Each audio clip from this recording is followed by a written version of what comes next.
Newsfirst, Newsline with Faraz Shaukutali. And very good evening to you and a warm welcome to Newsline Live. And as we almost always do, we're broadcasting live from the Newsfirst studios in Dawson Street in Colombo. And I trust the sober Christmas celebrations are ongoing. And as you can see, Newsline hasn't stopped. We are happy to let you know that you can now follow Newsline. If you missed the live feed, you can see it. You can go on to Newsfirst.lk and it's on the website there, as well as I believe about 10 other platforms, including YouTube, Facebook, and so on. So that's the way it is there. Now then, our guest this evening is all to do with Sri Lanka's attempt to try and get that very elusive matter. It's called dollars, because everybody seems to be talking about it, but very few people are doing anything about it. And our president admitted that he has no forward plan, but he had some explanations. However, let's find out how we can up the game in terms of dollars. And it is Sri Lanka's mineral industry, all those things that's below the surface, some of it just really on the surface, how that can help Sri Lanka increase its collection of dollars on a regular basis. So we have a mineral industry expert. He's involved in the industry as we speak, and he's right here with us. Very kind to have come in here, actually. Mr. Ryan Rockwood. Very good evening and welcome to the program, Ryan. Thank you, Faraz. Delighted to be here. Thank you. Thank you very much. Tell me, how true is it that minerals can play a significant part in Sri Lanka's quest for dollars? Yeah, so I think the minerals, we can have it as an export diversification, a new sector in which we can generate dollars. We could be in minerals such as mineral sands, graphite, phosphate, quartz. There is a capacity to increase what we are currently doing and to start new mines. Right. And if you take the mineral sand sector, for example, we have only one mine at the moment in Pulmude, which was commenced in 1957. However, we have quite a bit of mineral inventory. And there's a similar story for graphite. Right. So if you look at graphite pre-First World War, it used to be 20% of Sri Lankan exports and up to 30% of global supply. Right. So today we are less than 1% of global supply. So why have we slipped down? Essentially, there were two graphite mines that are operating right now, Kahataga graphite and Bogla graphite. But at the time when we had our peak, we probably had 40 graphite mines operating. Really? But why has it all been let to go So these move in cycles, commodity cycles. Okay. And what essentially happened is around the Second World War, massive deposits were discovered in China and Madagascar. So this led to us being uncompetitive, plus some of our graphite being under the water table. And gradually they went out of business. Okay. And so what are the impediments, or how easy is it to get our mineral industry to up the game, basically? Okay, so let's have a look at the card. Yes. And first of all, understand the life cycle of the So let's have the card that says mineral inventory. And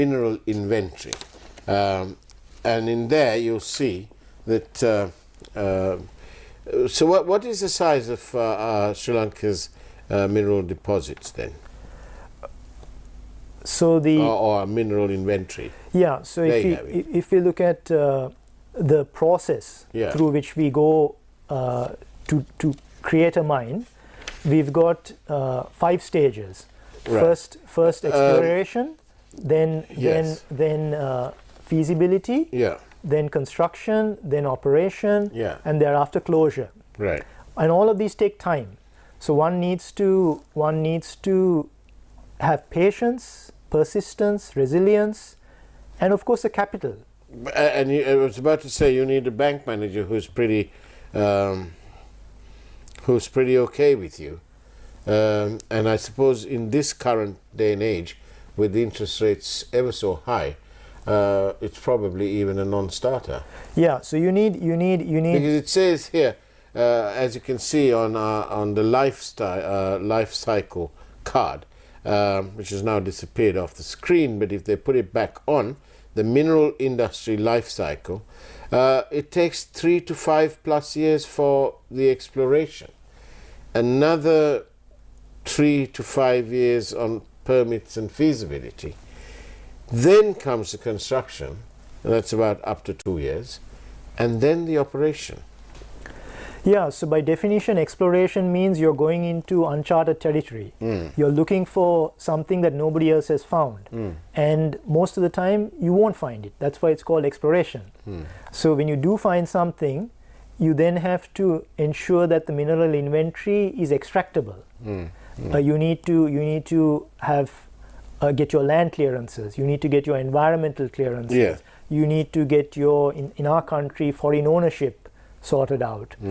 You need to enter into the right fiscal arrangement. Is the mineral industry sort of like a closed thing? Do you need to have Sri Lankan partnerships or? Yes, so mining is a restricted sector. Okay. It's the same as the shipping, freight forwarding, deep sea fishing. It's a 40-60 restricted sector as per the Foreign Exchange Act of November 2017. So foreigners can have up to 60%? Up to 40%. Okay, the 60 has to be in Sri 60% Lanka. is local, but the BOI in special cases can give you an exemption to go beyond those thresholds. Right. And these foreign ownership practices are also occur in other international countries. Right. So in South Africa, for example, you have what is known as BEE, Black Economic Empowerment, Yeah. a mandatory 26%. In the Philippines, you have the same, the 40%. In Indonesia, it's higher. So this is not something unique to Sri Lanka. It is something that is practiced in other countries as well. Okay, so what's the principal impediment then? Apart from, I mean, if you're in the industry, you're going to have 3 to 5 years wherever you're going to do it. It's the same. But in Sri Lanka, what's holding back foreign investors? Why is it that we've only got one mine in Sri Lanka? That's a very good question for us. And now we're looking at the and mineral inventory Sri Lanka, the other card, the mineral inventory Sri Lanka. If we can have that card on the screen and help the public. So in there, it says that Sri Lanka Mineral Sands has got one mine. Yeah, so if we go back to the life cycle, we have enough inventory. So, so the question is, that box is ticked. Right. The next box is, can we get the permits? Can we get, and Why can't we get the permits? so one of the reasons is actually in this page. There is mandatory downstream processing that has been required. So if you compare this with Australia, especially in the iron ore sector, you've got many mines in Australia where they are where Australia has almost 35% of global market share in iron ore. Right. But in terms of downstream processing, so Yeah. steel manufacturing, Yeah. it's less than 1%. So Australia allows minerals to be exported Right. without that mandatory downstream processing. Versus in Sri Lanka, we have tried to constrain the the mining industry by mandatory value addition. Okay. So value addition, don't get me wrong, it's a good thing. It's something we should do. But it shouldn't be something that the government restricts a sector from growing. You should have enough confidence and comfort that the private sector, if they can make more money out of doing something, they will. And there may be a reason as to why they don't. Right. So we need to investigate what those reasons are. Quite often, Yes. sorry to interrupt. Go. No, I was going to. I'm frustrated that Sri Lanka, with its pretty okay mineral inventory, has only got the one mine, and Australia has got up to about 10 mines. Why is it? Is it the bureaucracy? Is it the red tape? What is it? Is it somebody wanting money? It's a combination of things. It's not one. So there you go, ladies and gentlemen. Corruption again is in play. We can't say it's just not that only factor. corruption, but it's but on that point, mining is a highly regulated industry. Yeah. And the more regulations you have, the more opportunity there is for misunderstandings, malpractice, all of these kind of things. Ryan, you should be working in the Foreign Office. Honestly, you ought to be working in the Foreign Office, because you say what you said, but the entire, the chairman of this GMSB was removed recently. And somebody somewhere was unhappy with what happened. I don't want to put you into any trouble, but those are the facts. He was removed. Amidst claims, allegations that he had a conflict of interest scenario. And we've seen conflict of interest all over the place in this country. The central bank bond scam was one of those. Sorry to remind this painful subject over and over again, but that's what it was. It was a conflict of interest. So here we have, what do you say? Is it red tape? But you say it's a combination of everything. Yeah. So if I expand a bit more on the value addition side of things, there are certain technical things that we are not fully understanding.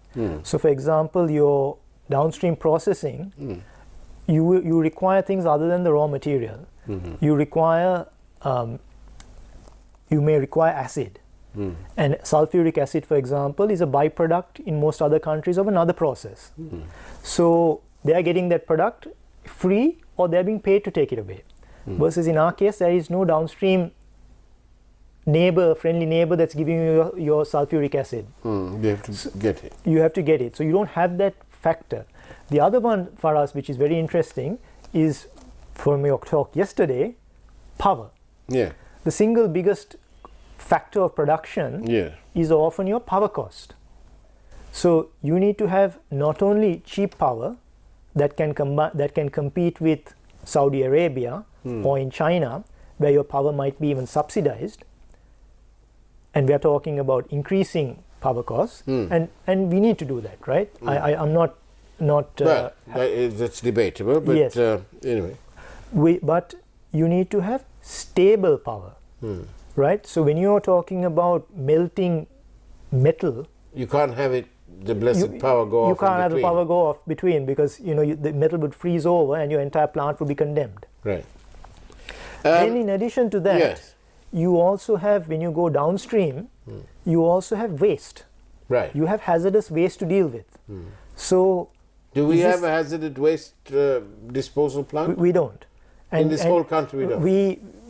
We may have various things, but you need to have much more of that. And you want it, and you need to want to have it in your backyard. No wonder the BOI is finding it so difficult to find inward investment, because these big companies don't want their brand name sullied by disposing it in dodgy ways. There's a world standard, isn't there, to dispose of hazardous waste and so on. We'll just take one question before we go into this break.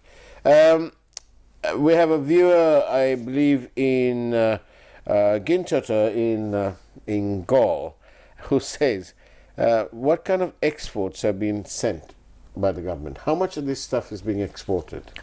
Yeah, so Pulmude does about 80,000 tons per annum of mineral sands, and then if you take the Kahataga graphite, that does maybe 2,000-3,000 tons of graphite which is exported. And if you take Epawala phosphate, it's mainly for domestic consumption. So it's not no exports. Not exported. On that note, let's go for a quick break and take a peek at this evening's headlines from that wonderful primetime news team. And we'll see you on the other side of the break. We are in conversation with Mr. Ryan Rockwood.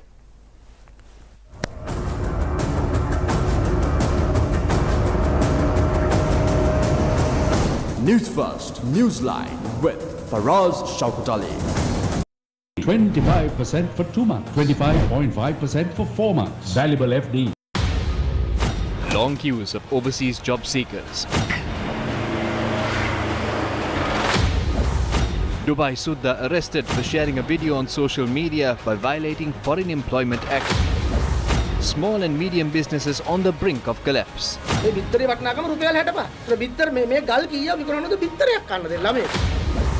President goes to Ambevela farm and instructs to release land for grazing. Eggs sold for 55 rupees in Colombo and Gampaha. Aragale activist not satisfied with police investigation. පොලිසිය මීට වඩා විමර්ශනය කළ යුතුයි. මේකෙන් අපි සෑහීමකටපත් වෙන්නේ නැහැ.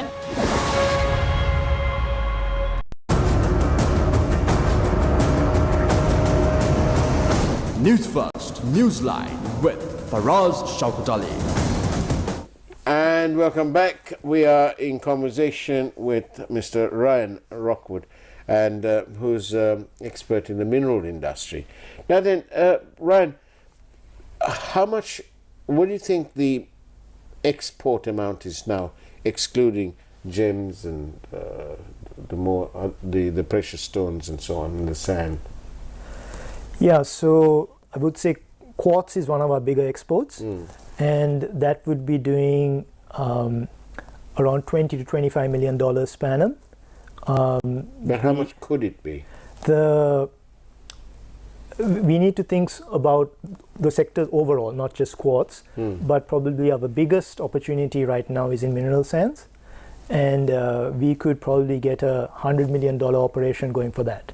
And what you need is one flagship world scale project to be built. Then you give confidence to your investors and the FDI community that it's possible in Sri Lanka. Right. If you manage to do that, Yeah. you can probably have follow-on investments in other sectors, other commodities, Yeah. and perhaps even downstream processing, Yeah. which could lead to an overall size of maybe $500 million. Right. It won't happen overnight, as we looked at the chart, Yeah. but if you take a 5-10 year horizon with the current pipeline of projects we have, we've even got an interesting graphite project in Patakada, which again can contribute. Right.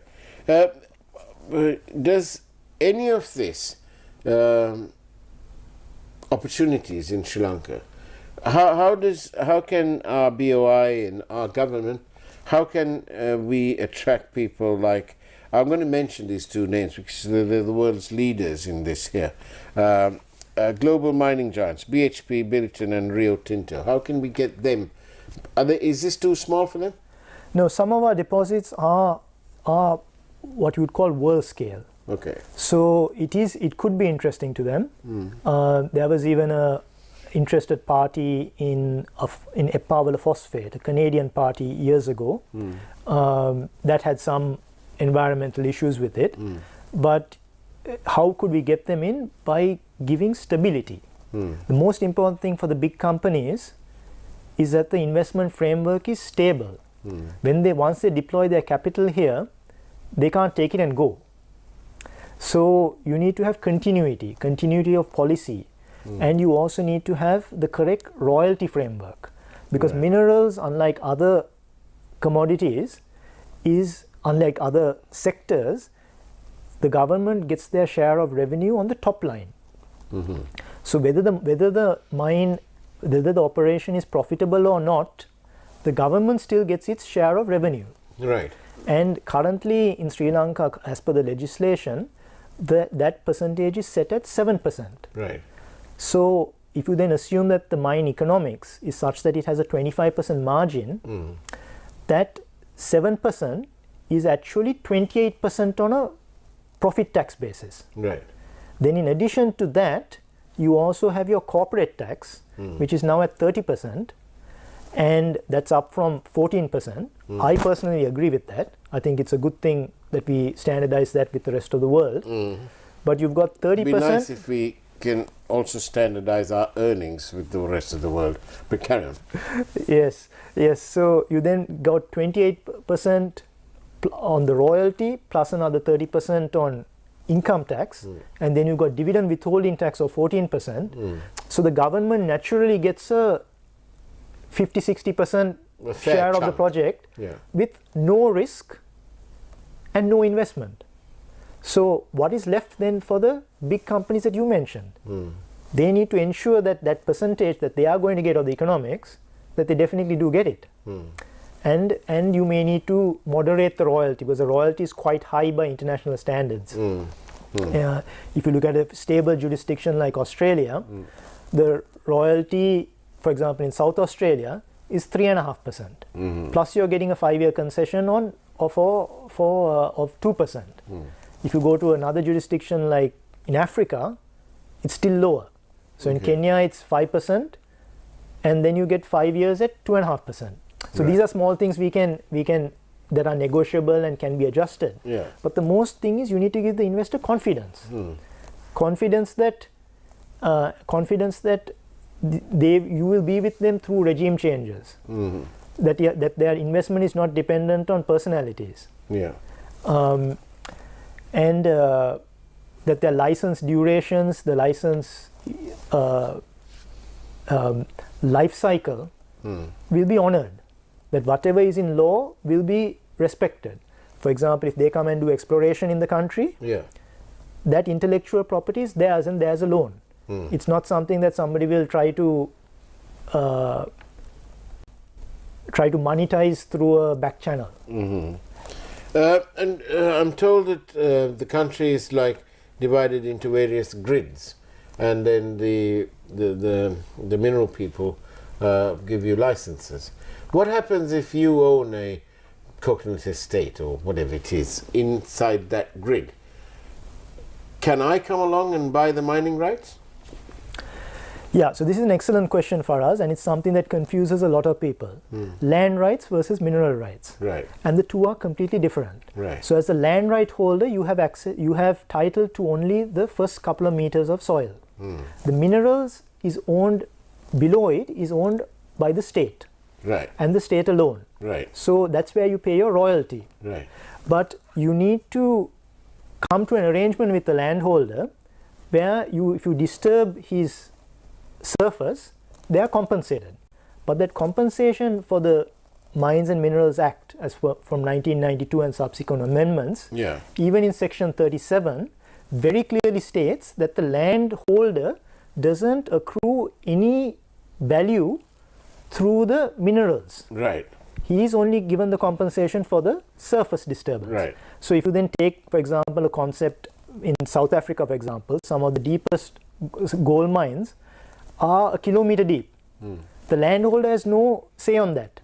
This is why right throughout the world, whether it's Australia, Canada, Africa, land rights and mineral rights are different. So if you're a coconut, if you have a coconut estate, you need to be in a position where which you come to an arrangement with the coconut estate holder that you will either give them an offset. So you decide to mine this particular area, you mine in blocks. So if you're going to mine that block in 5 years, 10 years, you give them a separate location by which you could have planted those coconuts in advance. Or you buy the land outright. But the landowner, the existing landowner, doesn't accrue a automatic right to get the mineral rights. Absolutely not. And so this is also another complication we have. Is that bad? Is that bad? Because people might say, well, why should I go and buy it from them? Because that guy's not going to sell, and so it dies before it starts. So we have to understand for us that there is a skill set for exploration, for mining. The landholder may not have this skill set. And it's a mining company that will do that. Yes, but if he wants to take it and he wants to enter into an agreement with the mining company, that'd be fine. So absolutely. But so let's take the example of land in Sri Lanka. Let's go back to the question of why there are so few mines that have come up. 80% of the land in Sri Lanka is owned by the government. So if you want to go and do exploration, you go and do the exploration and you find the minerals. Then typically the landholder may be a government entity. Right. It may be a state-owned enterprise. Now the state-owned enterprise may be undertaking activity, or most probably will be undertaking activity in something completely unrelated to mining. Right. So they don't have the skill set for that. And then the state-owned enterprise, of which I understand there's 500 or so in the government now, they are often, the leadership are political appointees without a technical background certainly not in the mining field. Right. So then they would often try to accrue value or patronage through the mineral inventory that has been discovered by another party, which is a typical conflict and frustration that happens for the developers. We've got about 3 minutes to go. So tell us, Ryan, what should the government be doing to up the game in terms of farm mineral? I think it's decisiveness. You need to have a will to do what is right rather than what is popular. And to realize that our minerals are not only in this country. Minerals are also globally competitive. If the investor doesn't come here, they'll go somewhere else. If we, because opportunities are never lost. It's just that somebody else takes it.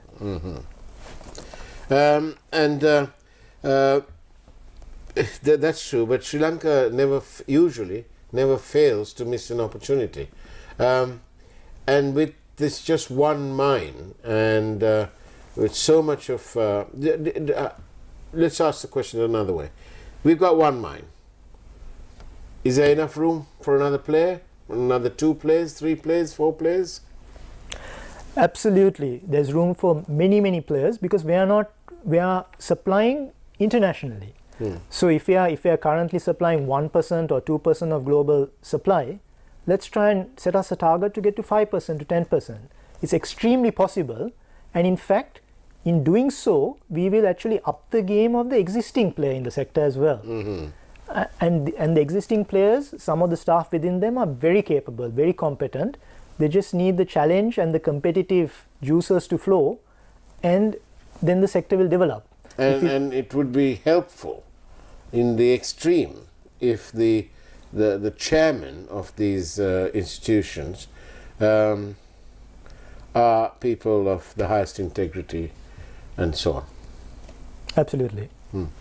Ryan Rockwood, thank you very much for being coming and telling us all about our minerals. Much enjoyed your presence here, and thank you.